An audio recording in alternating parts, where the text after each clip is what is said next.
Good morning प्यारे बच्चों आज हम चैप्टर पढ़ेंगे सदाचार। सदाचार यानी अच्छा जो व्यवहार होता है उसके बारे में कहा है। सद यानी अच्छा और चार यानी व्यवहार, सदाचार। तो देखिए इसमें क्या कहना चाहता है चैप्टर। मनुष्य एक सामाजिक प्राणी है। जैसा कि आप सभी जानते हैं कि हम सभी जो मनुष्य हैं वो समाज में रहते हैं। समाज में रहकर वे कई तरह के काम करते हैं, परंतु समाज के कुछ नियम हैं। नियमों के अनुकूल किया गया काम ही सदाचार कहलाता है। समझ में आया कि समाज में जो मनुष्य रहता है उसको कई तरह के नियमों का पालन करना होता है। जो इन सभी नियमों का पालन करके सही तरह से अपना काम करता है वो ही सदाचारी कहलाता है। जैसे गुरुजनों का आदर करना, सत्य बोलना, सेवा करना, किसी को कष्ट न पहुंचाना, मधुर वचन बोलना, विनम्र रहना, बड़ों का आदर करना आदि। ये सभी चीज़ें किस में आएंगी? जो हमारे समाज के कानून हैं, जो नियम हैं, उनको जो भी फॉलो करता है उनको इन चीज़ों को अपने जीवन में अपनाना होता है। क्या क्या है? जैसे गुरुजनों का आदर करना, सत्य बोलना, सेवा करना, किसी को कष्ट न पहुंचाना, मधुर वचन बोलना, विनम्र रहना और बड़ों का आदर करना। तो आप भी इन सभी नियमों का पालन करते होंगे बच्चों, तभी आप एक अच्छे बच्चे कहलाओगे। अब देखिए ये उत्तम चरित्र के गुण हैं। जिस व्यक्ति में ये सभी गुण होंगे वो सदाचारी कहलाएगा। तो बच्चों आपको यहाँ तक समझ में आया होगा कि सदाचारी कैसे बना जा सकता है। जिसमें ये सभी गुण होंगे वो ही सच्चा सदाचारी कहलाएगा। सदाचार शब्द दो शब्दों के मेल से बना है, सत्य प्लस आचार। सत्य का अर्थ होता है अच्छा और आचार का अर्थ है व्यवहार। इस तरह सदाचार का अर्थ है अच्छा व्यवहार। अच्छे व्यवहार से ही व्यक्ति के सदाचारी होने की पहचान होती है। तो बच्चों यहाँ तक आपको समझ में आया होगा कि सदाचारी कैसे होते हैं। जो अच्छे व्यवहार से सभी के साथ रहते हैं वो सदाचारी होते हैं। सदाचारी बनने के लिए ईमानदार होना आवश्यक है। जो व्यक्ति अपने प्रति ईमानदार होता है वह सबके प्रति ईमानदारी बरतता है, चाहे सेवा की बात हो या कर्तव्य की, धन की बात हो या कमाई की, लेने की बात हो या देने की, सब में उसका व्यवहार ईमानदारी पूर्ण रहता है। तो क्या बताया यहाँ कि चाहे लेने की बात हो, चाहे देने की हो, चाहे धन की हो, चाहे कमाई की हो, चाहे कर्तव्य की हो, चाहे ईमानदारी की हो, सभी में अगर किसी का व्यवहार अच्छा है वो ही सबसे ईमानदार, सबसे अच्छा इंसान है। तो आगे देखिए, सब में उसका व्यवहार ईमानदार पूर्ण रहता है। ईमानदार व्यक्ति गरीब होते हुए भी धनी हो, चाहे मतलब सब में उसका व्यवहार सबके साथ एक जैसा, चाहे उसका व्यवहार गरीब के साथ हो चाहे अमीर के साथ हो, सबके साथ उसका व्यवहार सम्मानपूर्ण और रहता है। क्योंकि ईमानदारी के कार्यों से उसे सम्मान और आनंद मिलता है।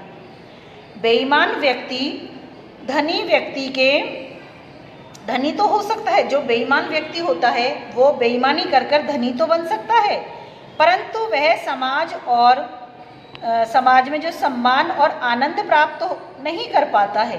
क्योंकि जो व्यक्ति सदाचारी होता है वह अनुशासित एवं संयमी होता है। अनुशासित यानी अपने हर कार्य को बहुत ही कुशलता से और संयम से यानी कि धैर्य धारण करते हुए अपने कार्य को वो करता है। इन गुणों को उसके बोलचाल, कार्य व्यवहार, खान पान और रहन सहन आदि में देखा जाता है। वह स्वयं अनुशासित रहकर अच्छे व्यवहार का परिचय देता है। इस तरह से उसके एक अच्छे व्यक्ति की ये पहचान होती है कि उसमें कौन कौन से गुण होने चाहिए, किस तरह से वो अपने खान पान का, रहन सहन का, कार्य व्यवहार का, बोलचाल का, इन सभी गुणों का वो अच्छे से पालन कर रहा है या नहीं। तो आगे देखिए, सत्य बोलना एक प्रकार की अखंड तपस्या है कि हर किसी के बस की बात नहीं होता है सत्य बोलना। कई लोग ऐसे होते हैं जो बिना मतलब की बात पर भी झूठ बोल देते हैं। तो ये एक प्रकार की अखंड तपस्या है जिसमें जो सत्य बोलता है। झूठ बोलना अच्छा नहीं माना जाता। जो व्यक्ति हृदय से सत्य बोलने का व्रत ले लेता है वह सदाचारी होता है। ऐसा व्यक्ति मरते दम तक सत्य बोलने का पालन करता है। तो बच्चों यहाँ तक आपको समझ में आया होगा कि सदाचारी किसे कहते हैं, किस तरह से वो सत्य का पालन करता है। वो एक प्रण ले लेता है, व्रत ले लेता है कि हमें हमेशा सत्य बोलना चाहिए। आगे देखिए, सदाचारी व्यक्ति जहाँ भी जाता है प्रसन्न रहता है और अपने संपर्क में आने वालों को भी प्रसन्नता देता है। उसके पास सद्गुण तथा सद्व्यवहार का भंडार होता है। सद्गुण यानी अच्छे गुणों का, सद्व्यवहार यानी अच्छे व्यवहार का उसके पास भंडार होता है। भंडार यानी बहुत सारा इकट्ठा रहता है। वह झूठी प्रशंसा से प्रभावित नहीं होता, वह निर्भय रहता है। निर्भय यानी बिना डर के रहता है। क्यों? क्योंकि वो सद्गुण और सद्व्यवहार के कारण, जब उसका व्यवहार अच्छा होगा तो वो निर्भय रहेगा, उसे किसी का कोई डर नहीं होगा। विपत्तियां तथा प्रतिकूल परिस्थितियां प्राय सभी के जीवन में आती हैं, किंतु सदाचारी व्यक्ति इनसे कभी विचलित नहीं होता। विचलित यानी परेशान होना। देखो, विपरीत परिस्थितियां और प्रतिकूल परिस्थितियां सभी के साथ आती है, सभी के जीवन में होती हैं, लेकिन जो सदाचारी व्यक्ति होती है वो इनसे कभी परेशान नहीं होते हैं। ऐसा व्यक्ति जीवन में कितनी भी बड़ी विपदा आ जाए तो भी उनसे मुकाबला करने की क्षमता रखता है। जो सदाचारी व्यक्ति होती है वो अपने कठिन परिस्थितियों से या बड़ी बड़ी विपदाओं से भी मुकाबला करने की क्षमता रखते हैं। उसमें असीम धैर्य यानी बहुत सारा तो उसमें धैर्य होता है, सहन शक्ति जैसे महान गुण होते हैं। परोपकार करना उसका स्वभाव होता है। वह अपने कार्यों से सदा दूसरों का भला करता है। परोपकार करना उसका स्वभाव होता है और इनसे वह दूसरों का भला करता है। लोग उस पर विश्वास करते हैं। सभा हो या समुदाय, सदाचार से युक्त व्यक्ति सर्वत्र पूजा जाता है। सर्वत्र यानी सभी जगह, हर जगह वो पूजनीय होता है, सभी उसे पूजते हैं।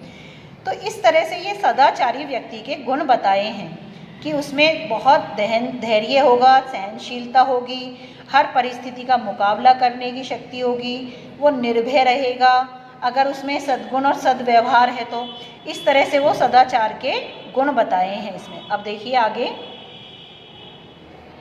सदाचार सफलता का मार्ग है। अगर हम अच्छा आचरण करेंगे, अच्छा व्यवहार करेंगे तो हमें सफलता जरूर मिलेगी। जो व्यक्ति को मंजिल तक पहुंचाता है।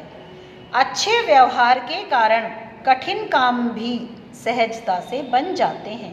अच्छे व्यवहार के कारण हर कोई हमारी मदद भी करता है, हमें हमारे जो कठिन काम होते हैं वो भी सहजता से हो जाते हैं। इसके द्वारा मनुष्य अपनी असीम शक्ति को प्रकट कर सकता है। मनुष्य के अंदर बहुत सारी शक्तियाँ होती हैं जिनको वो सभी के सामने प्रस्तुत कर सकता है सदाचारी बनकर।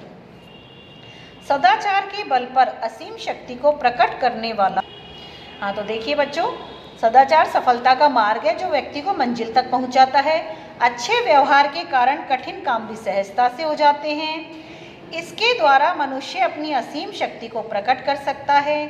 सदाचार के बल पर असीम शक्ति को प्रकट करने वाला सामर्थ्यवान मनुष्य संत और महापुरुष के रूप में जाना जाता है। तो इस तरह से वो मनुष्य सामर्थ्यवान हो जाता है, जो एक महापुरुष बन जाता है। तो इस तरह से ये सदाचार के नियमों का पालन करते हुए ही संभव है। वह अपने महान कार्यों से महापुरुष कहलाता है। ऐसे ही महापुरुष हमारे आदर्श होते हैं। उनका सद्व्यवहार अनुकरणीय होता है। अनुकरणीय यानी कि सद्व्यवहार, अच्छा व्यवहार सीखने के योग्य होता है। उसका अनुकरण कीजिए यानी कि उसका पालन करने योग्य होता है। हमें ऐसे ही सद्व्यवहार करना चाहिए। सद्व्यवहार में ही वास्तव में सदाचार है। तो यहाँ तक आपको समझ में आया होगा बच्चों कि जो अच्छा व्यवहार होता है वास्तव में वो ही सदाचार होता है। तो आपने देखा कि सदाचारी व्यक्ति के कितने नियम होते हैं, किस तरह से वो असीम धैर्य होता है, सहनशीलता होती है, बड़ों का सम्मान करता है, सभी की मदद करके चलता है। ये सभी जो गुण होते हैं वो एक सदाचारी व्यक्ति में होते हैं। जो सामाजिक प्राणी है वो सभी समाज के नियमों कानूनों को पालन करता है, वो अपने जीवन में इन जो नियमों को उतारता है तभी वो सदाचारी बनता है। सदाचारी व्यक्ति जब अपने अच्छे व्यवहार से, अपने अच्छे कार्य कुशलता से सबका मन जीत लेता है तभी वो वास्तव में एक सदाचारी व्यक्ति कहलाता है। उसके अच्छे व्यवहार के कारण, उसके अच्छे गुणों के कारण ही वो सदाचारी कहलाता है। तो बच्चों इसके आपको शब्दार्थ करने हैं। चैप्टर अगर आपको समझ में नहीं आया तो आप इस वीडियो को दोबारा देखना, अपनी बुक में से चैप्टर को पढ़ना, तब आपको बहुत अच्छे से समझ में आ जाएगा। इसके शब्दार्थ कर लेना, क्वेश्चन आंसर्स में इसके सेंड कर दूंगी। ओके बच्चों, थैंक यू।